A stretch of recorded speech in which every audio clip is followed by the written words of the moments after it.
Assalamualaikum warahmatullahi wabarakatuh. Perkenalkan, saya Jiwara Tunafisa dengan NIM D22220220338. Di sini saya akan menjelaskan proses klasifikasi penyakit kanker serviks menggunakan model decision tree. Sebelumnya saya akan menjelaskan isi dataset yang akan saya gunakan. Di sini saya menggunakan dataset cervical cancer risk factor. Fokus dataset ini adalah pada prediksi diagnosis kanker serviks. Dataset ini dikumpulkan dari Rumah Sakit Universitas de Caracas, Venezuela. Dataset ini mencakup informasi demografis, kemudian ada kebiasaan dan riwayat medis dari 858 pasien. Dalam dataset ini banyak nilai yang hilang atau missing value dikarenakan beberapa respondennya tidak menjawab dengan alasan privasi. Kemudian dalam dataset ini terdapat 32 variabel serta 4 target variabel. Dalam praktikum ini saya menggunakan 12 variabel dan 1 target variabel. Untuk variabelnya yang pertama ada number of pregnancies, artinya adalah jumlah kehamilan dari individu. Kemudian ada smokes, yang artinya menunjukkan status merokok seseorang, apakah individu tersebut merokok atau tidak. Kemudian ada smokes year, artinya adalah mengukur durasi lama seseorang merokok dihitung dalam satuan tahun. Kemudian ada number of diagnosis, variabel ini menunjukkan jumlah diagnosis penyakit menular seksual yang telah diderita individu. Kemudian ada time since first diagnosis. Variabel ini mencatat berapa lama waktu yang telah berlalu sejak diagnosis pertama PMS. Kemudian ada time since last diagnosis. Variabel ini mengukur waktu yang telah berlalu sejak diagnosis terakhir penyakit PMS. Kemudian ada age, mengindikasikan usia individu yang bersangkutan. Kemudian ada number of sexual partners, yang artinya adalah jumlah pasangan seksual yang dimiliki oleh individu. Kemudian ada hormonal kontraseptif, yang artinya apakah individu tersebut menggunakan kontrasepsi hormonal atau tidak.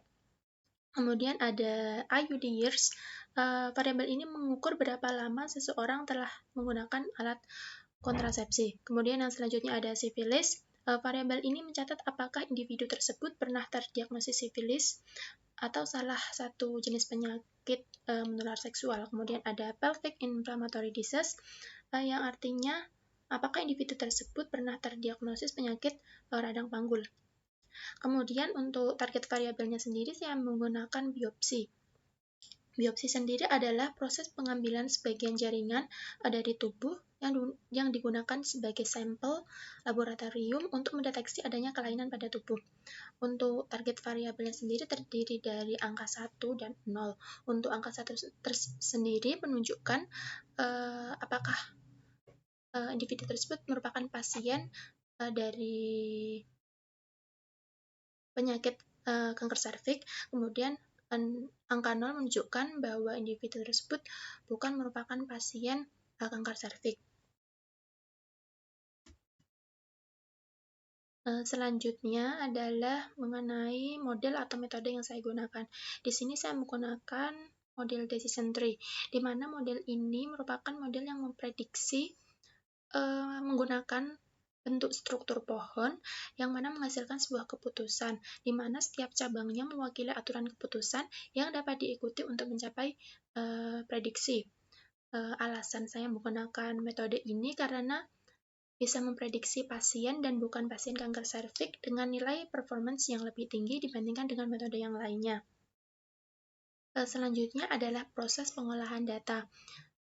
Di sini kita akan menghilangkan missing value pada dataset kita terlebih dahulu. Di sini terdapat 36 variabel atau fitur yang mana 4 diantaranya merupakan target variabel. Di sini dalam dataset ini masih terdapat missing value, sehingga untuk menghilangkannya kita dapat melakukan cara pertama kita blok semua variabelnya. Kemudian kita klik filter. Dan selanjutnya kita klik icon berbentuk panah ke bawah. Kemudian kita hilangkan checklist pada icon berbentuk tanda tanya.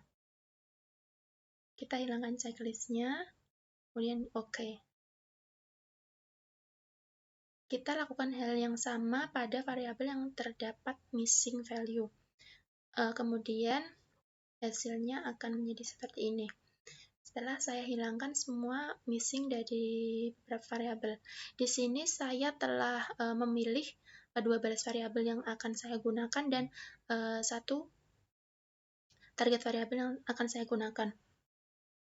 Tujuan dari penghilangan missing value ini tentunya untuk membersihkan data supaya nantinya pada saat analisis tidak terjadi kesalahan dan hasil analisis sesuai dengan apa yang diharapkan. Kemudian kita simpan data ini dengan format CSV. Selanjutnya kita akan melakukan proses klasifikasi dengan menggunakan RapidMiner. Pertama kita ketikkan atau cari operator CSV.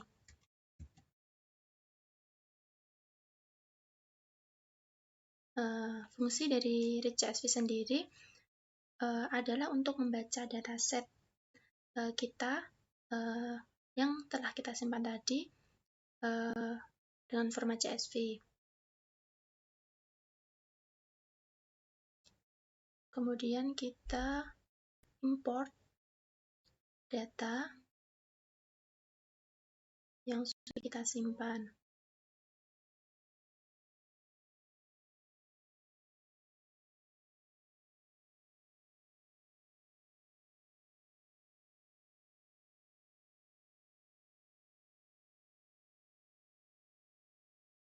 Kemudian kita klik next.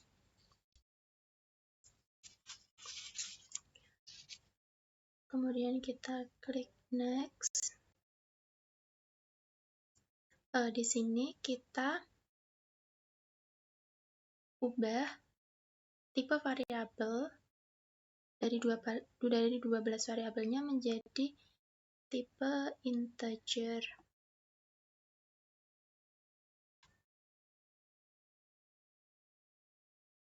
Kemudian untuk target variabelnya sendiri, kita ubah tipenya menjadi binominal karena kategori outputnya terdiri dari 1 dan 0. Kemudian kita change role menjadi label.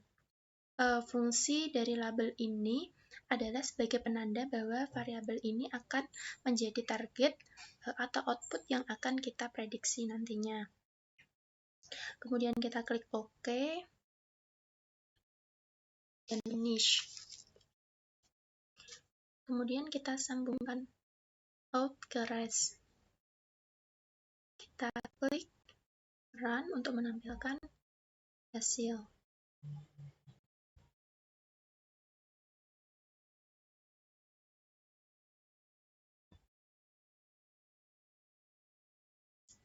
Kemudian ini adalah hasil dari data yang telah kita inputkan tadi. Kemudian kita kembali ke desain, kita cari operator normalize.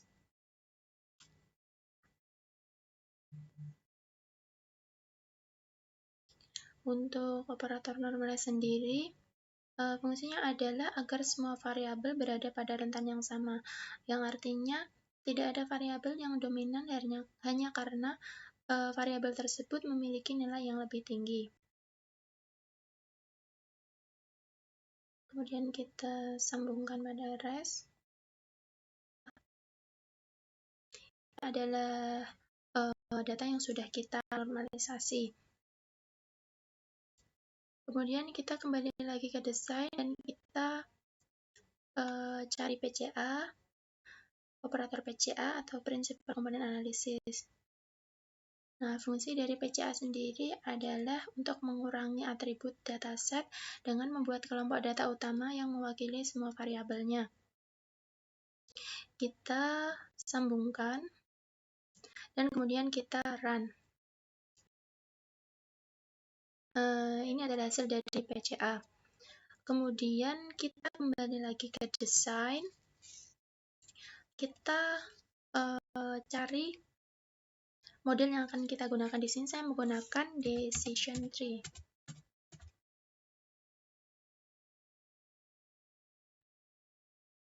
Kita sambungkan dan kita run. Ini adalah hasil dari metode decision tree. Kemudian kita kembali lagi ke desain dan kita cari operator apply model.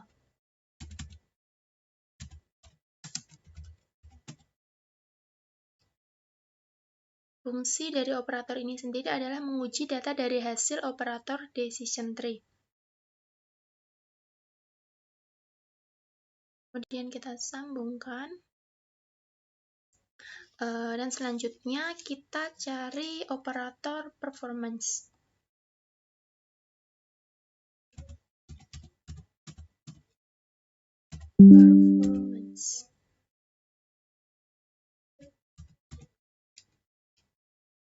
Di sini kita cari atau pilih performance binomial classification.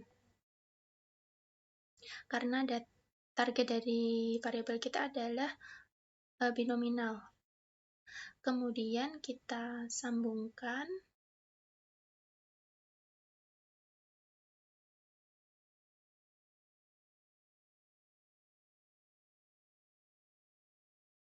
Dan kita checklist 6 kriteria pada parameter performance yang terdiri dari akurasi, AUSI, kemudian ada precision, kemudian ada recall, selanjutnya ada sensitivity dan specificity. Fungsi dari performance sendiri adalah untuk mengevaluasi model dengan memberikan nilai pada masing-masing kriteria yang telah kita checklist sebelumnya. Kemudian kita apply. Nah, di sini adalah hasil dari klasifikasi dengan model decision tree. Berdasarkan hasil praktikum yang telah kita lakukan sebelumnya, dapat dikatakan bahwa model decision tree ini mampu dalam melakukan prediksi pasien atau bukan pasien kanker serviks karena nilai dari performance yang dihasilkan sebesar 100% dan mendekati 100% dari 6 kriteria performance yang telah kita tentukan tadi. Dari hasil akurasi sendiri yaitu dengan memprediksi data pasien maupun tidak pasien yang beresiko kanker serviks dengan benar dengan nilai akurasi sebesar 98,04%. Kemudian dari hasil AUC yaitu dengan mengukur kinerja dengan memperkirakan probabilitas output dari sampel yang telah dipilih secara acak dari populasi pasien beresiko atau tidak beresiko kanker serviks dengan nilai sebesar 0,997. Selanjutnya dari hasil precision yaitu dengan memprediksi data pada pasien yang benar beresiko kanker serviks dengan nilai sebesar 100%. Kemudian hasil dari recall yaitu dengan menangkap semua data yang seharusnya pasien beresiko kanker serviks dengan keseluruhan data yang benar pasien beresiko kanker serviks dengan nilai sebesar 88,89%. Dan hasil sensitivity yaitu dengan mendeteksi data pasien yang beresiko kanker serviks dengan nilai sebesar 88,89%. Kemudian hasil dari specificity yaitu dengan mengklasifikasikan data bukan pasien yang beresiko kanker serviks secara akurat dengan nilai sebesar 100%. Sekian presentasi dari klasifikasi menggunakan model decision tree pada dataset cervical cancer risk factor. Apabila ada salah kata, saya mohon maaf. Terima kasih. Wassalamualaikum warahmatullahi wabarakatuh.